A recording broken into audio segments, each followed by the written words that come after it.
You're not in love with them. You're in love with the best version of them. The ones that showed up here and there from time to time, but it wasn't consistent. The one that showed up maybe for a week or for a few moments at a time. But the real story, it's the patterns. It's the silence. It's the how many times you had to explain why your needs mattered. You don't miss the relationship, you miss the fantasy, the potential. You held on because of how good it could have been, but not how good it was going. Yep, I know you felt that one, because I felt that one as I was saying it. You saw who they could become, not who they were constantly showing up to you as they were in that moment. And I get it. When you're a loving, hopeful individual, it's hard to accept that some people that you care deeply about never intended to meet you at your depth. Just because they had potential doesn't mean they had intention. Wow. They're not all bad. That's why it's hard to let them go. Because the emotional high was high enough to make you forget about the emotional damage in that moment. But here's what kept me stuck for the longest time. I thought I was just not loving hard enough. That maybe if I just loved harder, waited a little bit longer, they'd change.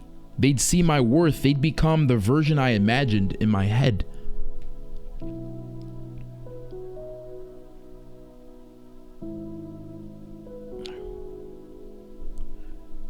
But the truth is, I wasn't in a relationship. I was in a cycle.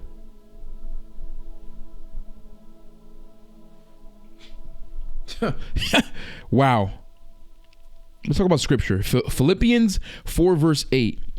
Whatever is true, whatever is noble, whatever is right, think about such things. This verse hit me hard because I realized I was building my love life on what I hoped was true, what I hoped was noble, what I hoped was right, not what was actually true. And God doesn't call us to cling on to fantasies and potential. He calls us to walk in truth, even if that truth breaks our very hearts. It ended because it was supposed to, not because you weren't enough, but because you finally saw it clearly. You finally realized you were the only one that was trying in the circumstances. And the moment you stop trying is the moment the relationship stopped existing. You finally accepted that good moments don't make a relationship. Consistency does. And no matter the amount of love, the amount of effort you gave, you can't rewrite someone's readiness.